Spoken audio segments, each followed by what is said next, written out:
actual presidente del Colegio Latinoamericano de Postgraduados en Derecho desde el 2007, con sede en México. Mi querido doctor Normando, bienvenido una vez más, con un gran abrazo. Adelante, por favor. Muy buenos días a todos. Es un gusto, en realidad, volver a estar compartiendo con todos ustedes. Y si me permite compartir pantalla, doctora. Adelante, por favor. Ok, muy bien. ¿Nos vemos bien? Sí. Dígame que sí, por favor. Excelente. Ok, muy bien. Vamos a hablar, después de las magistrales ponencias de la doctora Esmeralda, del doctor Raúl, y que nos antecede y posteriormente nos continúa, como la doctora Muciño, Herrera Muciño. Quisiera ser un poco modesto en cuanto a la participación, ya que pues tanto me anteceden y posteriormente me consecutarán otros juristas también de México y de otros países, pero en este caso México no monopoliza en este caso la ponencia, sino solamente comparte una pequeñísima reseña de lo que nosotros compartimos en este continente, en este maravilloso continente, que no vamos a fusionar en la parte de arriba, vamos dejando esa parte clara, porque al parecer queremos ser un estado 52 y no, para nada. Muy bien, vamos viendo algo que toralmente toca esta situación. ¿Qué sería el Sistema Interamericano de Protección de Derechos? ¿De dónde se cayó esa frase, esa terminología? Porque es un sistema, ¿por qué? Porque simple y sencillamente es un conjunto de factores que inciden en una estructura que protege, que intitula, que responde a una organización básica para construir un Estado de derecho. Por eso, al hablar de ser interamericano, hablamos de que es a lo largo de las Américas, todo nuestro continente, con algunas salvedades que ahorita haremos puntualización. Habla de la protección. ¿Qué es proteger? Pues proteger a mí, en lo coloquial, me significaría evitar que se deteriore, evitar que se modifique y de cierta forma, ¿por qué no? Evitar que alguien transgreda aquello que nosotros pudiéramos considerar como útil, valioso y necesario. ¿Qué son los derechos humanos? Vamos definiendo primero el título de nuestra ponencia para efectos de que el público que no es precisamente avesado o ducho en la parte jurídica, pues podamos entender. Bueno, derechos humanos, pues debe ser algo que tienen los humanos. Sí, nada más que no es algo que tienen los humanos, es algo que existe per se desde la concepción, desde la existencia. Hablábamos ayer de que el ser esencial de pronto interacciona con un universo físico y es sembrado en una móvil, en un transporte orgánico perenne que transita por un lapso de lo que ayer definía magistralmente el doctor Raúl Sánchez Aguirre como que el tiempo tiene una perenneidad, tiene un tiempo no de caducidad previsto como algunos productos, sino la longevidad según ciertas zonas geográficas, según ciertas razas, se calcula de acuerdo a los promedios de nacimiento y fallecimiento y decimos que en ese lapso el sujeto interacciona con otros y parte de su convivir exitosamente resulta y sucede con otros seres humanos. Que a lo mejor, digamos, bueno, el sujeto puede llegar a estar conviviendo, compartiendo, intercambiando cosas y también puede o puede no necesitar de otros gremios u otros sujetos que comparten el mismo entorno y en coetaneidad, que quiere decir al mismo tiempo, producen cosas para su subsistir y al intercambiarlas lo hacen en el gremio, como hablábamos también ayer del pacto social que va hacia un Commonwealth, que es todos estamos y vamos a estar muy bien. Ok, en ese sentido, pudiéramos también hablar de algo que es, pues, coloquial, ¿no? Oye, ¿cómo estás? No, pues yo muy bien. y cómo es muy bien. El muy bien resulta, estoy satisficiendo mis necesidades, estoy satisficiendo los haberes necesarios para subsistir y compartir de una forma armónica. Y eso lleva una esfera, un íter de desarrollo, pero también un espacio finito que sería una esfera de derechos. Pues decimos, bueno, ¿dónde compro los derechos? ¿Dónde los adquiero? ¿Quién me los da? ¿Cómo los hago valer? Bueno, el derecho humano en sí, actualmente denominado en nuestra Carta Magna en México, después de haber sido originalmente derechos fundamentales en la primera Constitución, posteriormente modificarse a 1917 como garantías individuales, porque decíamos que es aquello que conservamos, poseemos y tenemos como individuos, garantías individuales. Es algo que está garantizado para mí. Y posteriormente en la reforma de gran calado del 10 de junio de 2011, que en nuestra Constitución modifica desde el párrafo segundo, artículo primero, donde hace una maravillosa inclusión de la antología del conjunto de tratados, convenciones, cartas y pactos de derechos humanos, de los cuales, por ejemplo, forma parte México, se incorporan a la letra como si fuesen íntegramente la esencia de nuestra Constitución. Por lo tanto, no nada más hablamos de la parte dogmática, que íbamos del 1 al 29, algunos otros saltados, como el 123, derecho del trabajo en la Constitución mexicana, e impregnamos de una forma maravillosa algo que es el conjunto de convenciones, tratados, pactos, acuerdos internacionales de derechos humanos, que reconoce ese derecho fundamental que el ser trae per se, valga la rebusnancia, diríamos aquí en México, donde se reconocen ciertos atributos. Uno, facultades. Dos, haberes y habilidades reconocibles y respetables. Tres, y que por ello se llaman derechos fundamentales. Lo que es fundamental es lo que le da base, soporte y existencia. Entonces, un sujeto, cuando tiene un conjunto de atributos que nacen junto con él, y no hablemos del parámetro del nacimiento cuando lo avientan al mundo y empieza a respirar, ya nació. No, desde que es concebido, porque la vida existe científica, filosófica y actualmente en conciencia del ente y del aparato social, la vida existe desde que el sujeto es concebido, desde que ambos gametos se juntan, se convierten en uno y empiezan a crear un organismo con hálitos a 9 meses estándar, 38 semanas, a aparecer a la vida activa en el colectivo, ya con una forma corpórea, con una de cierta forma autonomía, pero el cual, como hablábamos también ayer, nace de cierta forma indefenso, un poco torpe, un poco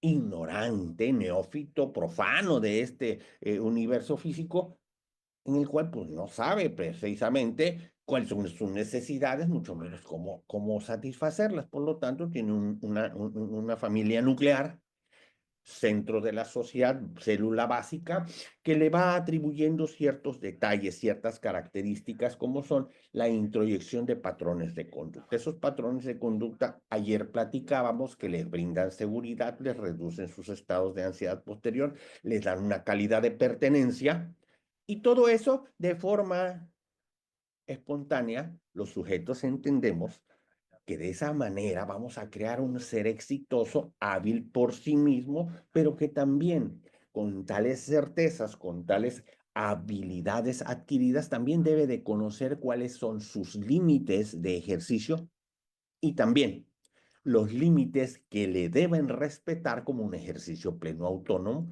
Por ello llamamos derechos fundamentales. Se inicia desde la casa conociéndolos y se inicia respetándolos incluso, porque veíamos ayer algunas imágenes. Hoy no tengo plagada de imágenes mi presentación porque quiero ser un poco más enfático en la interacción directa de decirte, tú eres un ser humano que naciste ya con atributos que quizás no estabas consciente, pero que forman parte de la base social que respeta, catapulta, impulsa y soporta tu existir y convivencia en el gremio social. Ellos, derechos fundamentales, hablamos de que es un existir como, bueno, pues a mí me dieron una nalgada cuando llegué y no precisamente reprobando mi llegada a la vida, sino básica y específicamente permitiéndome hacer la primera inhalación con una ayudadita, digamos, nalgada, que me hace ingresar el primer bocanada de aire a mis pulmones y me pone ahí. Me están invitando a vivir de esta forma porque es un derecho, tengo derecho a la vida, que es lo principal y consideraría yo dentro de los 34 principales esquemas de las 4 o 5 generaciones que tenemos en derechos humanos, consideraría yo que es lo básico, porque si un ser humano carece de vida, pues no puede aspirar a tener salud y mucho menos tener una identidad tampoco. Una calidad de salud, una pareja, una familia, una identidad, el ejercicio interactivo para expresarse. Ninguno de los demás derechos tiene sentido si no tenemos el de la vida. Por ello, hablamos de lo fundamental de estos y que aunque no los conozcamos, podamos tener la garantía por parte de aquella sección de lo que nosotros llamásemos Estado, estadual, un gremio político delimitado por fronteras, que tiene 3 partes, que son un territorio donde un grupo de población se asienta bajo la administración, ojo, administración, empleados, gubernamental, un gobierno que administra los bienes, haberes y destinos de una población asentada en un territorio. Eso lo llamamos país, le llamamos ente político, internacionalmente reconocido a través de ciertas fronteras y ciertos caracteres de desarrollo administrativo gubernamental. Entonces, esos derechos que nosotros tenemos desde que nacemos, como incluso se tuvo la maravillosa oportunidad de descubrir concomitantemente con la independencia de Estados Unidos, la Revolución Francesa, la Declaración Universal de los Derechos Humanos. Ah, caray. Entonces, ¿alguien declaró que los teníamos? No. Alguien como el burro que tocó la flauta o un gremio que tocaron la flauta descubrieron de que existían parámetros esenciales de naturaleza, de desempeño y de desenvolvimiento atribuibles como derechos. ¿Por qué? Porque es Reut, germanamente dicho, derecho que es algo que viene hacia mí y es mío.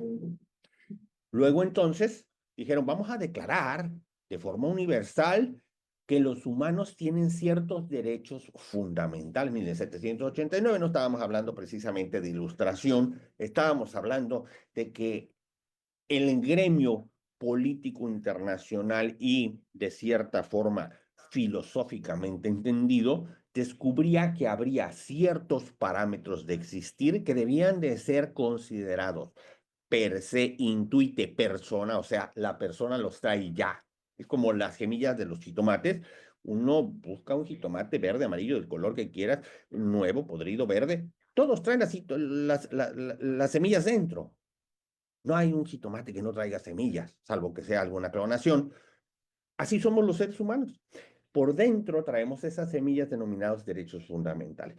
La Declaración Universal en 1789 los declara públicamente a través de una carta, a través de una manifestación expresa y acordada de naciones que dicen, ¿sabe qué?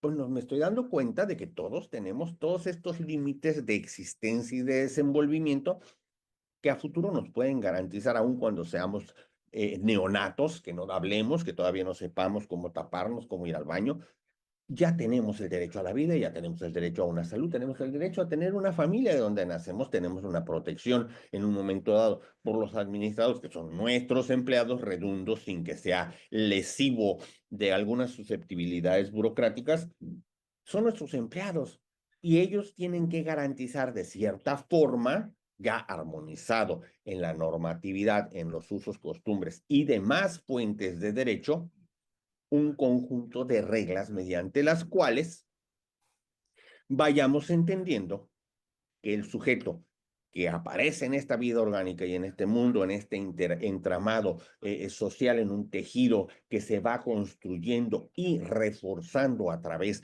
de los consensos de voluntades, vamos a tener un parámetro o catálogo que ya vimos que existen diversas generaciones de derechos, primera, segunda, tercera, cuarta, y ahorita estamos hablando incluso del derecho del espacio digital, una identidad digital, incluso un respeto a la identidad de género o a la asunción de género o a la personalidad jurídica de género. Ayer veía yo un video muy curioso en el cual decía un varón, yo orgánicamente soy varón, emocionalmente me siento mujer y de forma interactiva jurídica yo puedo blandir ambos géneros para los efectos que a mí me convenga. Veíamos esa trilladez que en una normatividad que se hizo originalmente a nivel federal y luego se replicó en 28, automáticamente estados de los 32 de nuestra república, sin entrar a la diserta de a qué puede equivaler. Bueno, estamos hablando entonces de esa gama conocida o no de límites de respeto para mí y de mí hacia el conglomerado social que garantizan de cierta forma una existencia segura. Es como cuando nosotros viajamos en un automóvil. Viajamos a una velocidad más rápido de lo que podemos correr, pero tenemos un parabrisas que nos evita que nos estén golpeando los mosquitos, el agua, el viento o cualquier otro desprendimiento de otro vehículo. Eso nos lleva como en una esfera de protección. Esa esfera de protección, si pudiéramos asimilarlo metafóricamente, equipararla a un vehículo, el vehículo en el que viajamos a través de nuestra vida, vehículo llamado normatividad jurídica reconocida, consensuada y protegida, es nuestro espacio seguro, denominado derechos fundamentales, los cuales se ha acordado entre las naciones, entre las mismas autoridades, incluso nuestra misma normatividad interna al país y externa, porque tenemos varios niveles de conceptualización, de protección y de ejercicio de derechos, no nada más a nivel nacional, sino también a nivel internacional. Decimos, bueno, yo soy una entidad jurídico-política social denominada Estado y soy autónomo, independiente, soberano. Sí, permíteme. No te declares tan ampliamente omnipotente cuando eres meramente un delegado temporal de 6, de 3 años o de los que correspondan, como en el caso de Estados Unidos, 4 años. México, 6 años en el caso del Ejecutivo Federal y algunas otras autoridades, como por ejemplo son en nuestro triunvirato de Poder Ejecutivo, Legislativo y Judicial. Tenemos el Ejecutivo de 6 años, el Legislativo que tiene alternancias en 3 y 6 años, Cámara Alta, Cámara Baja, senadores, diputados, y tenemos un judicial que es permanente por habilidad, por capacidad, por carrera, por meritocracia, porque son los sujetos que deciden sobre nuestra vida. Entonces no le damos una perenneidad, salvo los ministros de la Suprema Corte, que antes eran 15 años, ahora estamos bajándolo a 9 años. Corrígeme si estoy mal, doctor Raúl.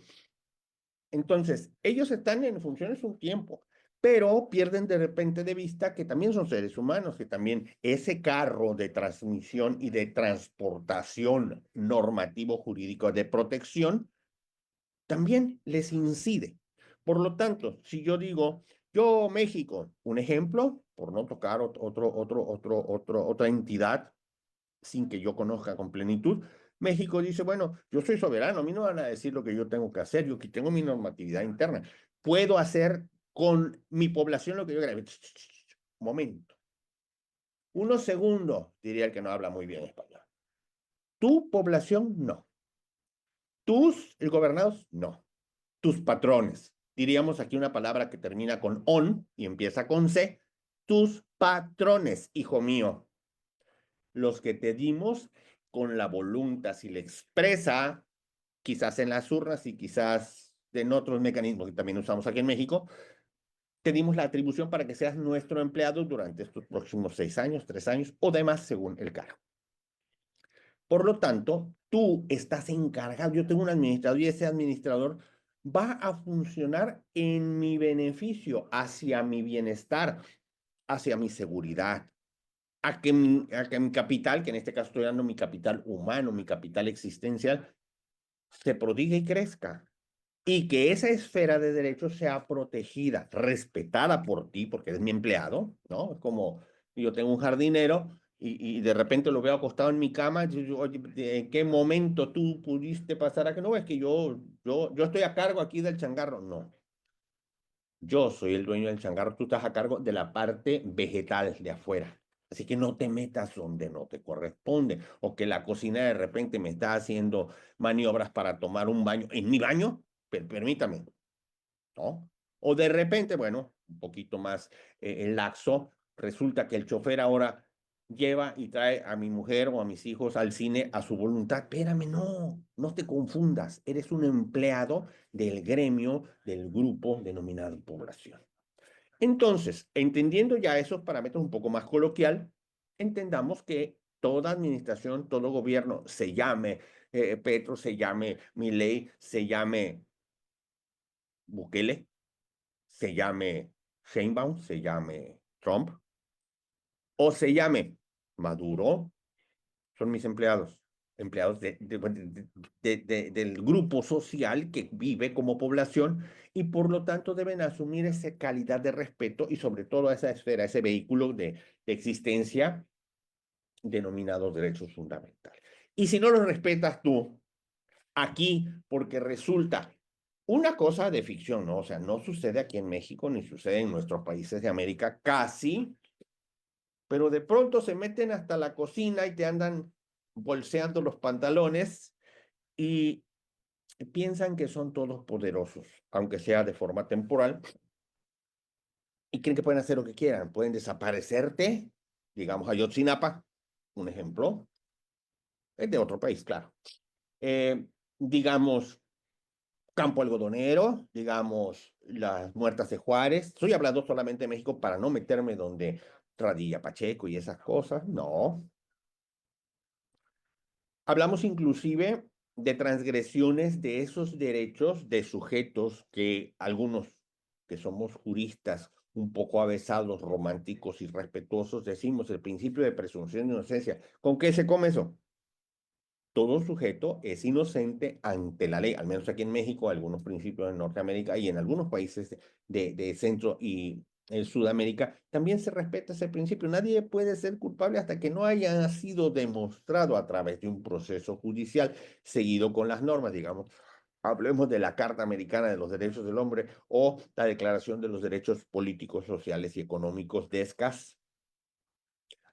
Derecho a un juicio justo, donde se respeten las garantías procesales, los parámetros normativos correctos con la existencia previa de las leyes que me van a juzgar hasta entonces y cuando ya haya yo obtenido un recurso útil o efectivo, pueda yo haber recurrido cualquier fallo en mi contra, hasta entonces se me puede considerar quizás como responsable de una conducta típicamente reprochable, como penal, como antisocial, hasta entonces, pero mientras tuve la cobertura de esos derechos fundamentales, como son un derecho a un juicio justo, a conocer las pruebas, a tener un defensor, a tener un traductor, a la asistencia consular en el caso de que sean extranjeros en un país diferente. ¿Y qué? ¿Qué pasa con eso? No, no pasa nada, existe. Y algo muy importante que caracteriza a los derechos fundamentales. Solo crecen, no se hacen más pequeños, jamás se reducen, jamás se restringen y jamás de repente, pues, fíjense que acabo de entrar como administrador de este territorio, como gobernante, y pues ya no me cuadra que mis gobernantes tengan tantos o cuantos derechos y ahora le vamos a quitar. Por ejemplo, un ejemplo, en al final del camino amarillo, dijéramos en el Mago de Oz, vamos a hacer que la carta, el acta de nacimiento de nuestro país cambie porque no me conviene, no me deja funcionar bien. Vamos a quitarle algunos parámetros como la prisión preventiva oficiosa. Ahora vamos a hacerla oficiosa toda. Aun cuando la justicia internacional, en este caso interamericana, Corte Interamericana, falle, son Pancras Tecpile, García Rodríguez, casos de México, te hayan dicho que la prisión preventiva oficiosa, o sea, per se, no puede suceder. O sea, no te van a meter preso y te vas a quedar preso sin derecho a ninguna otra de las 14 medidas cautelares. No te vas a quedar preso nada más porque se trate de tal tipo penal, el cual, redundando, no me es atribuible con certeza hasta que yo no tenga una sentencia definitiva. Por lo tanto, mi principio de presunción de inocencia continúa hasta en tanto no se demerite o sea compensado a través de una acusación de fiscalía y sostenimiento en un juicio, en la audiencia de debate, juicio oral, donde se demuestre con pruebas que yo soy responsable. Mientras tanto, yo sigo siendo inocente. Y tú no me le vas a cambiar a la carta para decir que ahora sí puedo estar preso mientras se averigua, diríamos aquí, porque sucedió en la administración pasada aquí en México. De repente no hubo una contención suficiente de ciertos delitos. ¿Y qué pasó? Dijo, bueno, ¿sabes cómo le hago? Ah, vamos a poner todos en el catálogo de delitos de prisión preventiva oficiosa y así me los quito encima, no los tengo que estar litigando. Se me ocurre, los meto presos y ya con eso me los quito encima. Pero conlleva la oportunidad de varios inocentes ponerlos dentro, quizás por confusión, mejor de los casos, pero lo más seguro es que me conviene que ciertos sujetos los podamos sacar de circulación mientras mi administración se desarrolla como si fueran la cabeza real de una nación.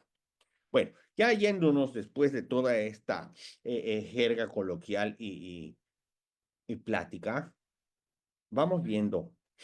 Sucede que esto de los derechos fundamentales o derechos humanos no surge como una ocurrencia, sino surge como un descubrimiento de que existen características necesarias para el existir.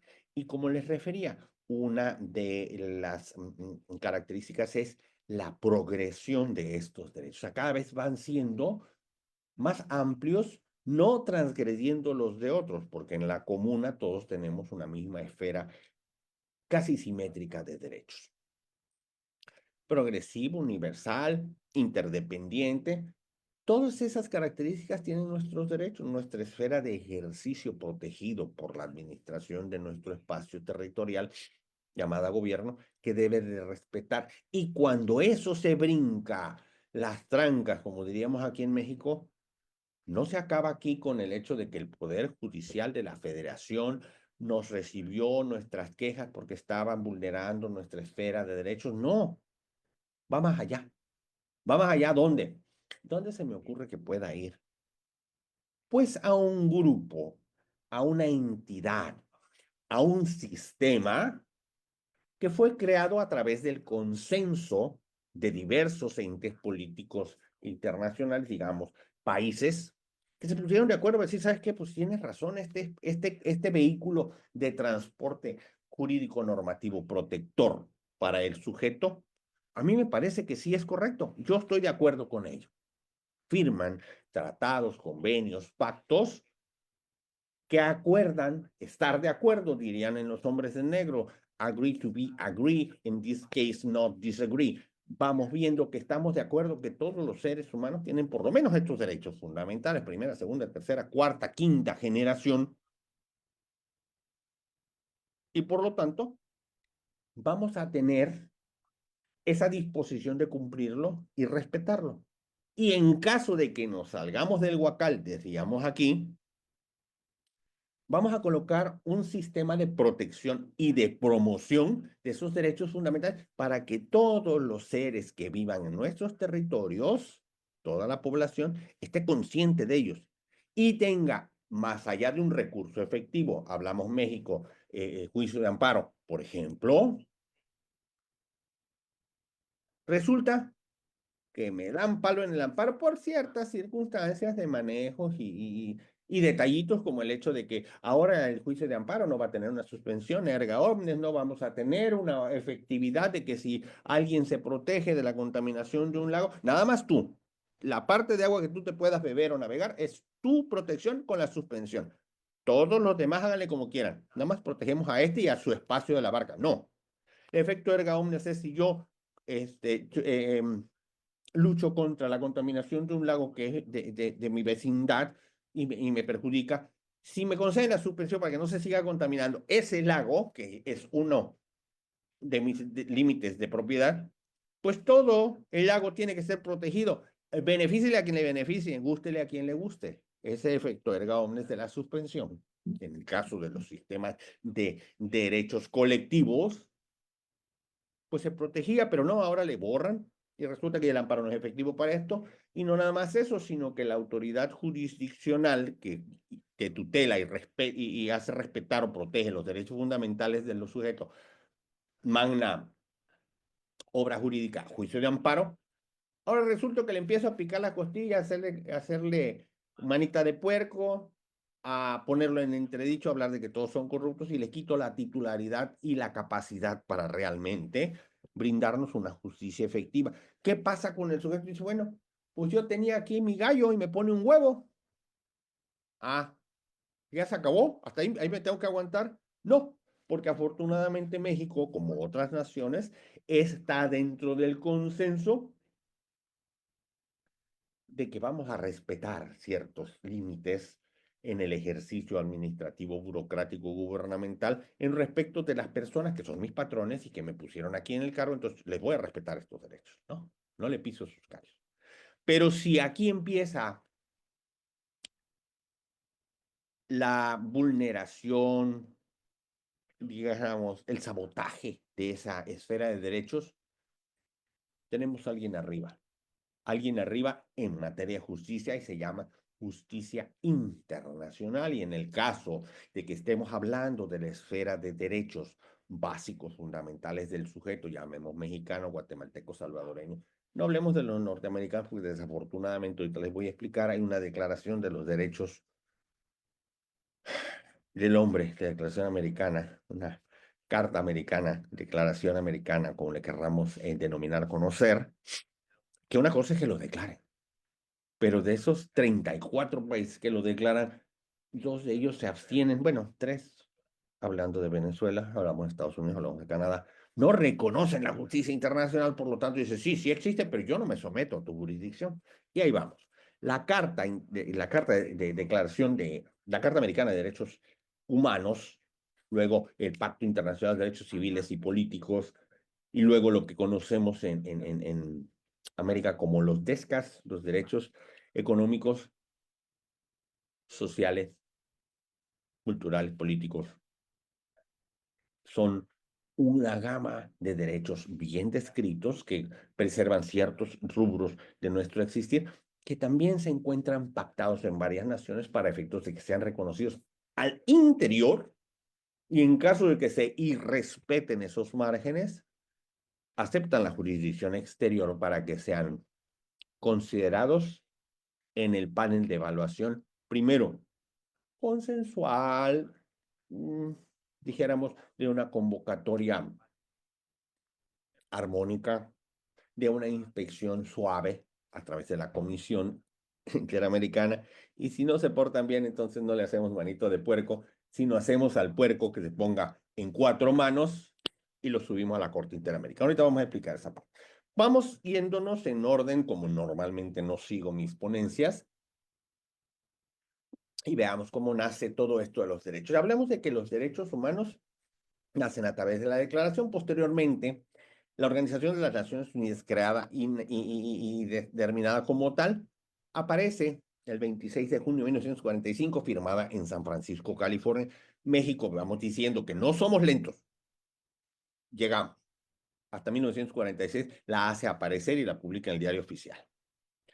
Y existe algo muy importante que aquí sí quiero poner su atención. Hay una convención que se verifica en Viena, 1969, que se llama y nace como el derecho internacional de las convenciones de los tratados, derecho de los tratados es, si tú, ente político, social, económico y territorial llamado país, confluyes en una reunión, convención, por eso se llaman convención, porque concurren en el lugar diversos países y llegan a ciertos acuerdos, los cuales se firma un acta que puede llamarse convención, puede llamarse carta, puede llamarse tratado, en el que se ponen de acuerdo sobre ciertos rubros. Y esta convención, precisamente, artículo 27, te dice, no te hagas pedazos.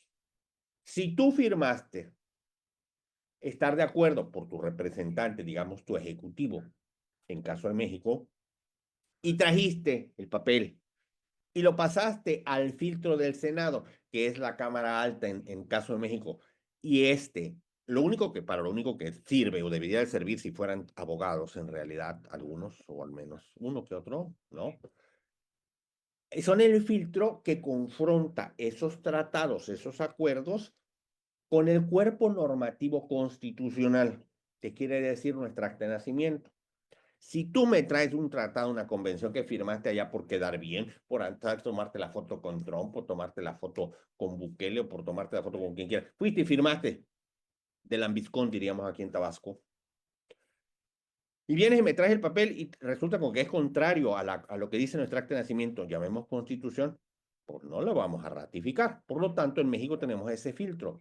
El Ejecutivo va, representa en las convenciones, en los tratados, firma, lo trae, lo revisa el Senado como Cámara Alta revisora, que debiese ser, no lo es, protectora de la Constitución, y dice, ¿sabes qué? Va de acuerdo a nuestra Constitución, vamos, lo valido, lo ratifico, en este caso la Cámara Alta lo ratifica y queda firme.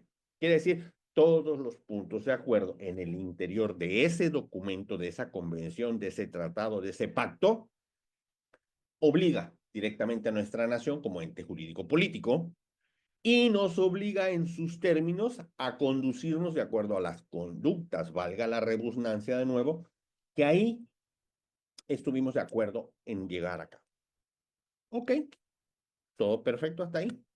Hasta que hay cambios en la administración y las administraciones nuevas pareciera ser que todo lo anterior fue malo. Si todo lo anterior fue malo, pues borraríamos todo lo anterior, inclusive, perdón, su mismo existir y no estarían en el gobierno.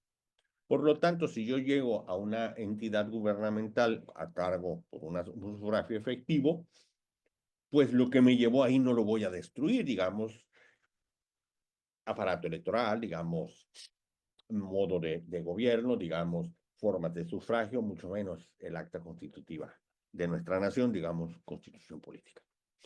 Entonces, resulta que las Naciones Unidas descubren que asociándose podrían llegar a acuerdos que permitieran, sin transgredir la soberanía en cuanto a límites, sí ponernos de acuerdo a ciertas formas de conducirnos y permitir que la población que está bajo nuestro cuidado, a quien le respondemos y de quienes somos sus empleados, pues de cierta forma puedan tener convivencia, puedan tener desarrollo, puedan tener interacción. Hablemos de los tratados comerciales, tratados internacionales como el TLC. En caso de México, que somos Estados Unidos, Canadá, México hoy. Una triada perfecta, ¿no? Con el nearshoring y todo lo demás. Siempre y cuando no empecemos a picarnos las costillas como Trump, que nos quiere decir que nos va a cambiar el nombre del Golfo de México, el señor. O sea, de repente adolecen de Alzheimer, pero a veces hay algo que se llama estupidheimer. Y en este caso el señor es primer prototipo. Ya como a Trudeau le dio para abajo, que tiene ahí su estado 51, Canadá. ¿Quiere que México? Aquí no hay ningún Santana, se llama Sheinbaum. No hay Santana. No tenemos cobro de impuestos por cada ventana, por el aire que respiramos, porque es un derecho fundamental el respirar. Y tenemos una presidenta que desde la primera interacción con Trump le peló los dientes y le dijo, yo no me voy a doblar, yo te voy a doblar. Me pones aranceles, te pongo aranceles. ¿Qué está haciendo en este caso la titular del Ejecutivo de México? Está protegiendo a su grupo que le dio el cargo, a su población. Si tú me pones aranceles, yo protejo también a los míos, ¿no? Entonces, de eso se trata. Ahora, eso tiene que ser homogéneo, no nada más de que ahorita ante fuera esto, pero aquí adentro te hago otra cosa. Eso lo platicaremos después. Entonces, tomando en consideración el derecho de los tratados, Convención de Viena, todos los que están obligados, entes obligados, sujetos obligados, pues tienen que cumplir con todos aquellos acuerdos a los que han llegado. Ese se llama un sistema de derecho internacional convencional. Por eso tenemos en el rubro del ejercicio jurídico, ejercicio docente, ejercicio de investigación, una denominación que es bloque constitucional, o sea, todo lo que tenga que ver con el contenido y la proyección normativa jurídico de derecho para los sujetos, bloque constitucional. Pero nuestra constitución, como en el caso de algunas otras de otros países, tiene una parte donde dice que todos los tratados internacionales en materia de derechos humanos forman parte de la constitución. Entonces ahí entramos a una parte que se llama bloque convencional. O sea, todos aquellos tratados, instrumentos que haya firmado México también forman parte de la glosa de derechos para el sujeto. Bloque constitucional, bloque convencional. Y hay algo importante. En el ejercicio, bueno, ¿a quién decimos quién protege la Constitución? Poder Judicial de la Federación. ¿Cómo la protege? A través de juicio de amparo, acciones de inconstitucional, acciones o controversias constitucionales. ¿Para qué? Para que nuestra Constitución, que no es férrea, pero ciertamente semirrígida, pueda conservar su esencia y su naturaleza, porque somos independientes y nos constituimos en país desde 1821, que termina la guerra de independencia, pero hasta 24 nace la primera constitución. Te le digo, somos lentos, pero somos seguros. Luego en el 57 tenemos la última de 1917 con 700 y tantas reformas esenciales, incluso la última, que creo que no la habían leído, dice la supremacía de la Constitución sobre cualquier otra cosa. Pues es lo primero para empezar y entender cualquiera que en protesta desempeñar un cargo en México como funcionario público, lo ponen como cuando íbamos al colegio, a los honores a la bandera, y avientan su manita para adelante, ¿no? Como aquel que si realmente supieran lo que están haciendo. Protestas, cumplir, proteger y hacer cumplir la Constitución mexicana. Sí, protesto. No tienen ni idea qué significa eso. Y eso implica protegerla hasta de ti mismo. Pero bueno, será tema de otra plática. Entonces, hay una funcionalidad, por el caso del Poder Judicial de la Federación, que todos mis respetos merece, se llama control convencional. Control convencional, ¿qué será eso? Controla que nuestra Constitución, en su esencia y su naturaleza, no sea vulnerada, pero también que sean incluidos y respetados los parámetros de derecho internacional. Estamos hablando de los tratados que de una u otra forma son congruentes con nuestra Constitución y que protegen al individuo. Derecho convencional que puede ser un control difuso, es decir, cualquiera de ellos que como ejercicio en su potestad soberana de jurisdiciente o incluso como funcionario de cualquier esfera, tienes que hacer cumplir todos esos parámetros constitucionales, pero algo curioso, ahora como funcionar tienes que conocer toda la gama, toda la playa de 700 y tantos tratados de derechos humanos a nivel internacional, 19 básicamente como catálogo para las Américas en México, tienes que conocerlos para saber cuándo estás saliéndote del redil, cuándo estás transgrediendo los derechos ahí consagrados y ejercer el control difuso, que quiere decir yo estoy viendo aquí que esto lo están regando en este acto, yo voy a aplicar derecho internacional, aunque sea yo un simple juez calificador. O están vulnerando la Constitución, voy a desaplicar tal o cual norma posterior, ya que nadie tuvo el valor ni el 33% suficiente para hacer una acción de inconstitucionalidad o una controversia constitucional para ser un sujeto calificado, y hago el control difuso. O el control concentrado, que es el que se arroja precisamente la defensora principal, que es la Suprema Corte de Justicia de la Nación. Defensora de la Constitución, control concentrado. Bueno, yéndonos ya a nuestra materia, ya que vemos todas esas aristas en el desempeño del ser como sujeto normativamente protegido con ente superior en el monopolio de la fuerza, llamemos al Estado, que administrando nuestra encomienda, pues nos llevan más o menos con circunstancias a nivel salud Dinamarca, podríamos decir aquí en México, y que ciertos derechos tienen que ser respetados. Bueno, entendiendo que ya no nada más es se hacen por mis calzones aquí en mi territorio, porque estoy sometido también a una justicia internacional. Vamos a ver cómo se construye esto. Existen, como les refería aquí, como yo escribo un poco diferente, ¿no? Aquí yo quise decir civiles, pero pues ya ve que a veces uno tiene el Alzheimer o el stunting como Trump, son civiles, lo que se conoce como PIDCP, Pacto Internacional de Derechos Civiles Políticos, que la Asamblea General de la ONU lo adoptó en 1969, pero entró en vigor hasta 1976. ¿Por qué entra en vigor hasta en tanto después si ya lo habían firmado? Porque, como les digo, existen algunos candados y algunos filtros naturales para algunas entidades, países, llamemos, donde si bien el Ejecutivo de Lambiscón firma, pero tiene que regresar y pasar a través del filtro y la confrontación en el consenso de que corresponden a nuestra Constitución o a su Constitución, y no existiendo controversias, se ratifican. Por lo tanto, el vigor ya cuando todos los que firmaron están de acuerdo, hasta 1976. Muy bien. Existe lo que les refería hace rato, que aquí en México, no en México, en Latinoamérica se denominan DESCAS, el Pacto Internacional de los Derechos Económicos, Sociales y Culturales, PIDESC, aquí en América, en Latinoamérica y en los 34 países firmantes, se llaman DESCAS, Derechos Económicos, Sociales, Culturales, y los AS es ambientales, y la S es como la pluralidad. La Asamblea General de la ONU lo firma el 16 de diciembre de 1966 y entra en vigor hasta el 3 de enero de 1976. 10 años tardaron para que 35 estados lo ratificaran y firmaran. La Declaración Americana de los Derechos del Hombre, aquí hay algo muy importante. Esa declaración no tiene una fecha precisa porque no hay un documento físico que pueda constatar de cuándo fue. Sin embargo, se estima que es around 1948. ¿Por qué? Porque incluso es anterior a la Declaración Universal, supuestamente, en cuanto a su vigor. Y México, como siempre somos rápidos, la firmas e incorporamos el 14 de enero de 1949. Acuérdense que estamos acabando con la Segunda Guerra Mundial.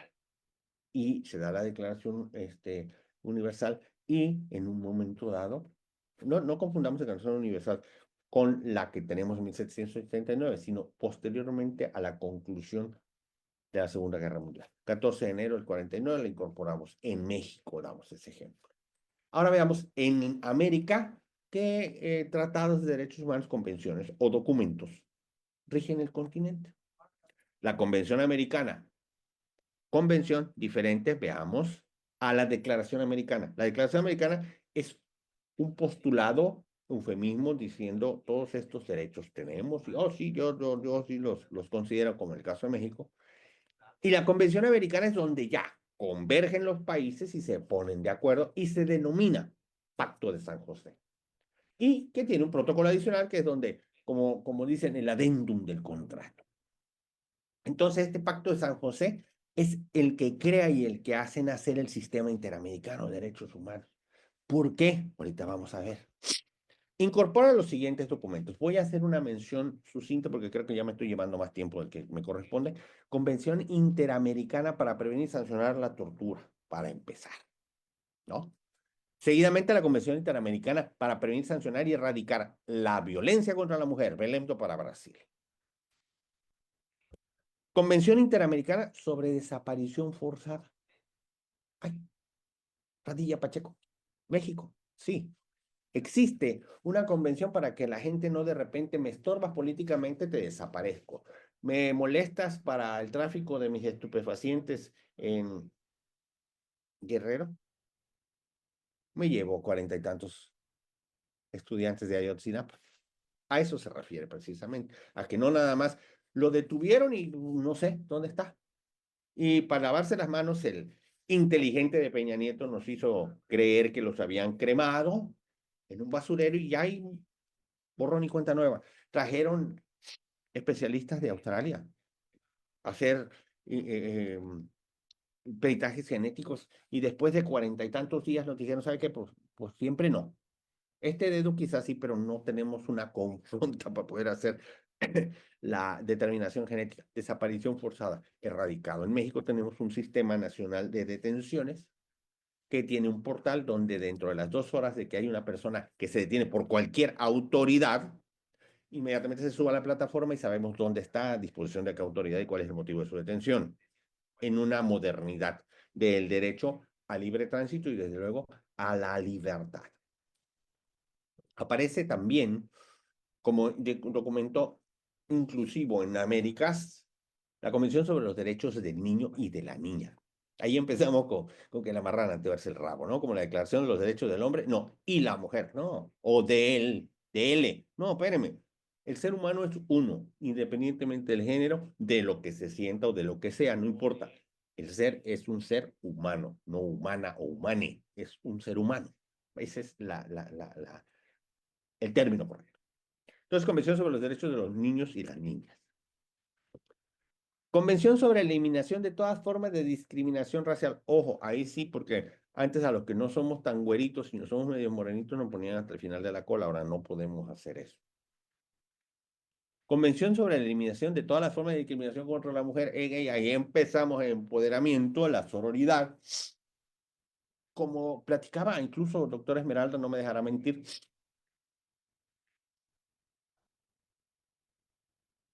vamos a empoderar al sujeto, al ser más poderoso del mundo, al ser que crea, concibe, transporta y da a luz la vida. ¿Cómo vas a empoderar a una mujer que es el sujeto más poderoso? Todos venimos de una mujer. Tenemos algo que ver y razón de existir por una mujer.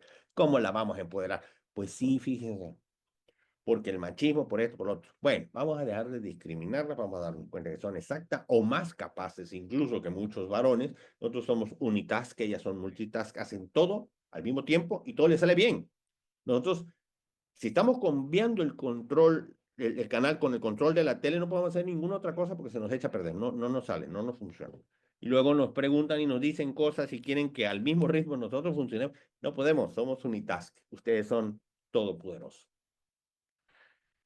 Ahora vamos viendo, de todos esos instrumentos, incluso otros 14 más, se incorporan a lo que, como les referí, el Pacto de San José, el Sistema Interamericano de Protección y Promoción, ¿no? Nada más protege, también promueve. De hecho, a mí me ha tocado, por ejemplo, haciendo una metáfora, voy al súper, voy a comprar unas cosas, pero solamente llevo 300 pesos. Un ejemplo, aquí ¿no? Será el equivalente que como a $15, ¿no? Voy a comprar lo que alcance de despensa. Y llego y voy y, ay, mira cómo se me antojan esas hamburguesotas y ese helado y esos chocolates y mira también esa faja de ejercicio, pero resulta que no me alcanza. Y siento pesar, siento pérdida. Pero como me puse el primer pantalón que saqué de la bolsa de la lavandería, nada más lo sacudí, no lo planché, lo sacudí y me lo puse sin cinturón inclusive porque no me aguantaba en la panza y pues con los afanes voy a volver a contar los 300 pesos que traía yo en mi cartera para ver si se multiplicaron. No, pero meto la mano en una de las bolsas del pantalón. Ay, siento un papelito, lo saco. ¡Ah! Otro billete de 200 pesos, $10. Ah, ya voy a poder comprar la hamburguesa o los chocolates. Es lo mismo que sucede con el sujeto que desconoce sus derechos fundamentales. Estos derechos humanos, esas garantías individuales, las desconoce. Entonces, si yo no sé que traigo el billete ahí, no lo puedo gastar. Si yo no sé que tengo esos derechos, no sé en qué momento me los transgreden o me los vulneran y tampoco cómo puedo ejercerlos o defenderlos.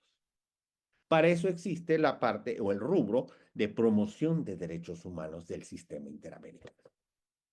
Y este sistema se compone de dos entes hiperpoderosos, diría yo, afortunadamente, que es la Comisión Comisión Interamericana de Derechos Humanos con sede en Washington, D.C., y la Corte Interamericana de Derechos Humanos, situado incluso en la misma sede donde se firmó el Pacto de San José, Costa Rica. Ahí está la Corte Interamericana de Derechos Humanos. Vamos a diferenciar una de la otra para cerrar este ameno convivio de derechos que estamos platicando. Vamos a ver, ¿para qué sirve la Comisión Internacional de Derechos Humanos, Interamericana, perdón, de Derechos Humanos? Bueno, promueve y protege los derechos humanos. ¿Cómo los promueve? O sea, ¿te los gestiono para que te nazcan? No, los doy a conocer. Les demuestro, ¿no? ¿Dónde está la computadora? Acá está la computadora. Hacen lo mismo, le ponen los lentes al sujeto, al ente, a la población, para darse cuenta de que existen sus derechos. Reciben y analizan peticiones. ¿Qué peticiones van a recibir? Todas aquellas que sean tendientes a denunciar o a poner en su conocimiento de que los derechos humanos de cierto sujeto o cierto grupo social fueron vulnerados y a pesar de haber transitado por la secuencia procedimental, normativa, jurisdiccional del país, no obtuvo resultados, no porque le hayan fallado en un juicio ilegalmente llevado a cabo en su contra, porque no tenía razón, no, sino porque le hicieron chanchullo. Acá le decimos chanchullas, te hicieron trampa, te vieron la cara, te picaron los ojos, ¿no? Y aparte de eso, como cada ente que reconoce los derechos fundamentales tiene su ombudsman o defensor de derechos humanos interior al país, tenemos aquí en los 32 estados, tenemos nuestra Comisión Estatal de Derechos Humanos y tenemos una, ay, me da hasta nostalgia decirlo, una piedra en el zapato en la Comisión Nacional de Derechos Humanos, que no sirve para nada, discúlpenme el comercial, pero tenemos que transitar a través de ella para efectos de que reciba la queja, haga la investigación y emita la recomendación correspondiente porque estoy demostrando, no nada más hablando al aire, demostrando que hubo una vulneración de mis derechos. Hubo una vulneración, vamos a averiguar, hacen su investigación. No, pues fíjense que no encontré nada. Típico de la Comisión Nacional en México.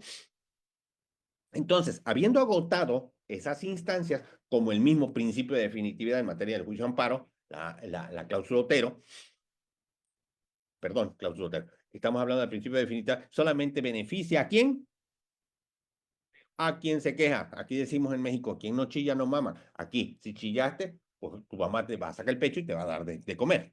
En este caso, la Comisión de Derechos Humanos del país no funcionó, no pasó, pero no pasó no nada más porque no logré mostrar, sino que aunque lo demostré, pues está parcializada, como el caso de esta piedrita. Entonces, ya puedo yo recurrir a la instancia internacional. ¿Cuándo voy a ir hasta Washington? No tienes que ir. Existe un portal, existe correos electrónicos donde tú, llenando un formulario con determinados requisitos y habiendo demostrado que agotaste los términos e instancias intranacionales, estos te desatendieron, o sea, incluso redundaron en vulnerar tus derechos. Por lo tanto, ocurre a la Comisión Interamericana para que ésta reciba las peticiones de evaluación.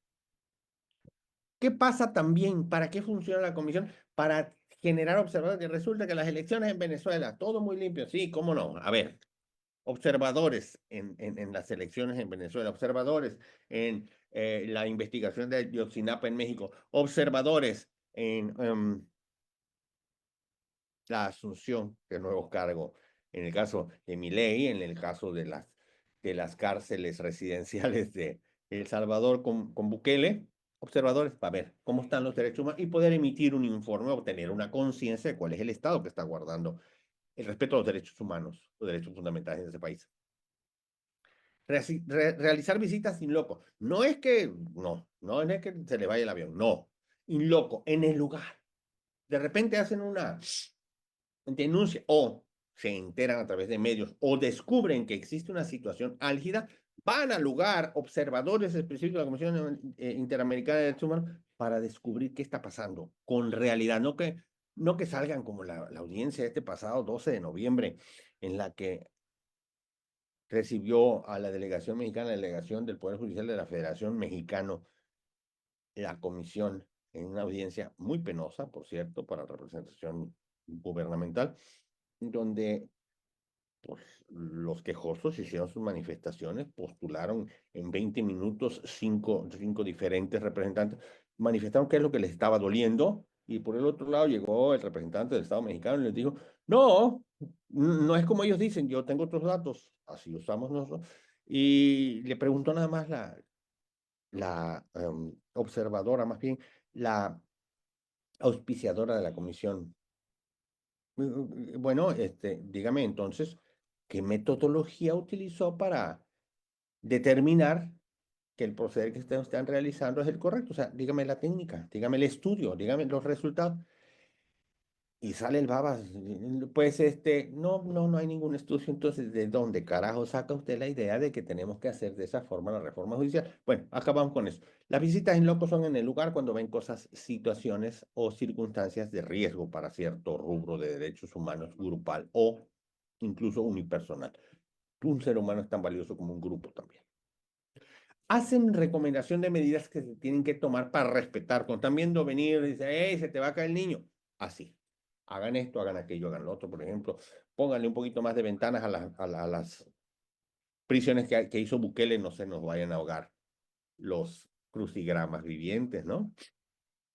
Solicitar medidas cautelares. ¿Qué son medidas cautelares? Cautela quiere decir aquello que produce una condición de precaución, de anticipación de resultados desafortunados, entonces los evito. Medidas cautelares hacen recomendación de medidas cautelares para que el país, el área del país, haga tales o cuales acciones para proteger un resultado inevitable. Las medidas cautelares son algo así como la suspensión en el juicio de amparo en México.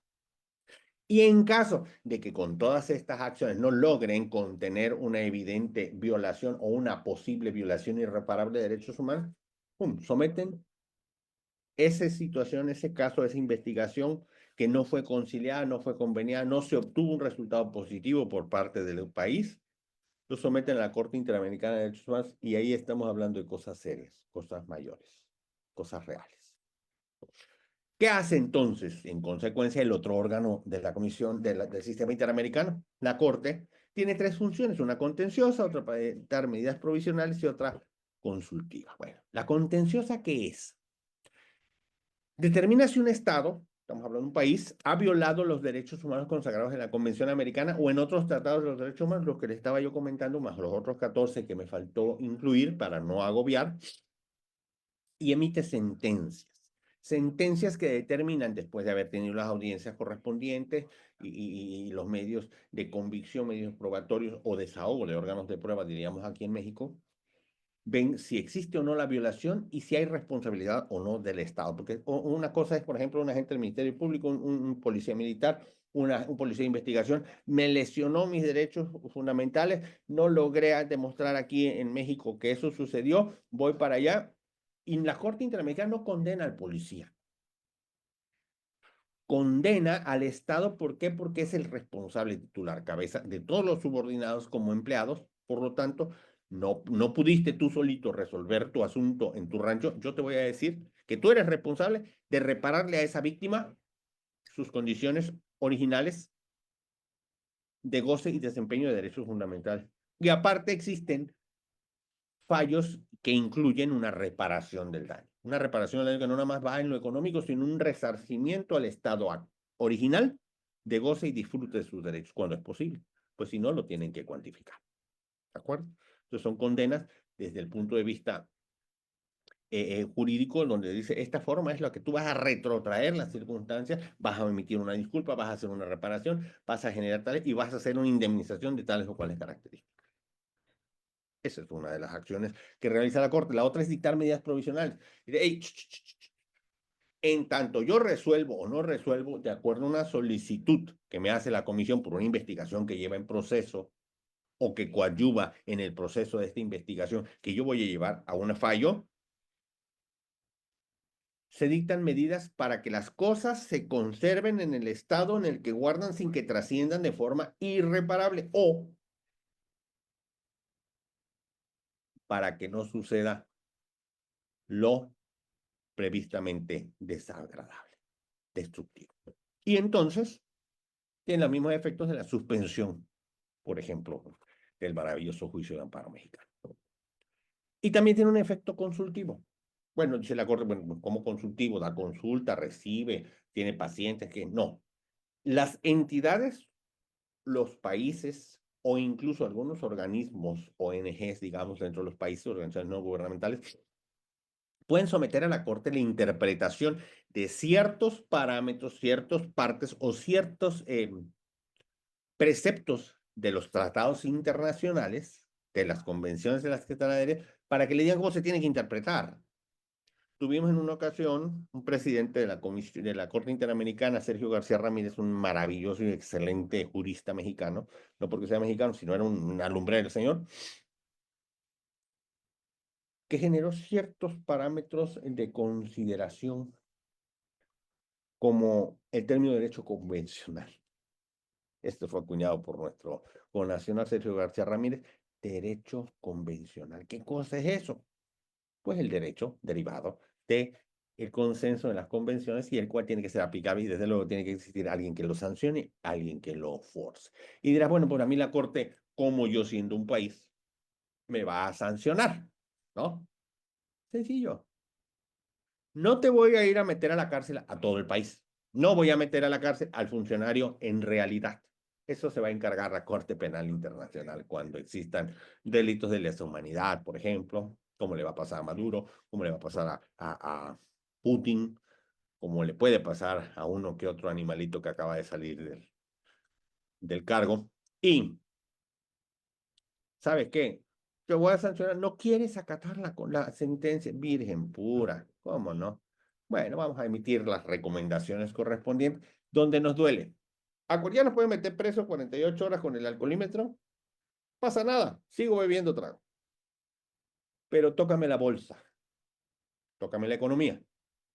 Emite sanciones de orden económico donde se recomienda no interaccionar comercialmente con México, digamos, no generar tales o cuales acuerdos, desatender tales o cuales pactos de orden económico, sancionado, le duele a cualquiera. Entonces, hay algunos cobardes como Estados Unidos que no se sometió a la jurisdicción del sistema interamericano, comisión y corte, aunque tienen auspicio ahí en Washington, no se somete a la jurisdicción. Y hay otros que diríamos aquí tontitamente, creen que cuando les cae la voladora, con el simple hecho de salirse del sistema interamericano o desconocer la convención americana o dejar de atender los tratados que ha firmado, con eso la van a librar. El país recibe la sanción. Aunque me salga, yo ya no me someto a tu jurisdicción, no, pero mientras tanto yo te mando la sanción, a mí me vale. Eso dice la Corte y eso va a suceder. Ojo, hablo México, hablo Venezuela, hablo Salvador y hablo otros que no hablan nuestro idioma, pero que se sienten intocables. Por mi parte, es lo que tenía la oportunidad de transmitirles conocimiento. Doctora, no sé si tengo la oportunidad de agregar algo más o se necesita algo más. Es por lo que a mí representa en representación del Colegio Latinoamericano de Posgrados en Derecho de Climun, México, de quien la dirección muy acertada del doctor Raúl Sánchez Aguirre. Agradezco. Y también la anfitrionía, doctora Berrios. Estoy a sus órdenes. Les agradezco infinitamente la oportunidad de compartir con ustedes estos momentos. Querido doctor Normando, muchísimas gracias por habernos versado de una manera extraordinaria, explícita en cuanto a este tema tan importante, tan ignorado por la humanidad, porque somos una humanidad independientemente de las definiciones. Y es fundamental, considero, crear una cultura en derechos humanos, porque la cultura se crea, se renueva. No solamente es un tema de instrucción, sino es un tema de obligación y cultura. Yo encuentro dos vulnerabilidades fundamentales dentro de todo lo que nos ha compartido. Uno es la ignorancia que propicia la corrupción. Entonces, Es la ignorancia que propicia la corrupción. Si nosotros generamos una cultura de todo lo que nos ha compartido, nos apropiamos del conocimiento, vamos a tratar de ejercer y acudir a todas las instancias necesarias dentro de esta estructura que nos compartió solamente a nivel responsabilidad individual. ¿Por qué? A nivel social se vulneran nuestros derechos. Si habló un poco de personas privadas de su libertad, en el tema de la prisión preventiva, mientras que se hace la investigación hasta que no se encuentre la evidencia de culpable de la persona, aquí se vulnera mucho esto, porque esta prisión preventiva se supone que son 8 meses y el individuo está 3 años sin el derecho a un proceso y un juicio. Imagínense, solamente por decirlo de esta manera. Es increíble y, es más, debido a la corrupción e incluso son situaciones plantadas por determinadas autoridades corruptas para dañar al otro. Y bueno, hay mucho esto a nivel personal, en actos supuestamente delictivos, corruptos, empresariales, y esto es un problema, una dolencia a nivel mundial muy grande, ¿no? Es correcto. De hecho, aquí en el último caso, Zompantla Tecpile tuvo 17 años preso la persona. Y ya después de 17 años le dijeron, usted disculpe, no fue usted. Pero eso no Sí, se... exacto. Es importante generar esta cultura. Le agradezco muchísimo, extraordinario todo cuanto nos ha compartido y continuamos esta maravillosa tarde dándole la bienvenida a la doctora Elena Herrera Muciño desde México. Su ponencia es violación vicaria, perdón,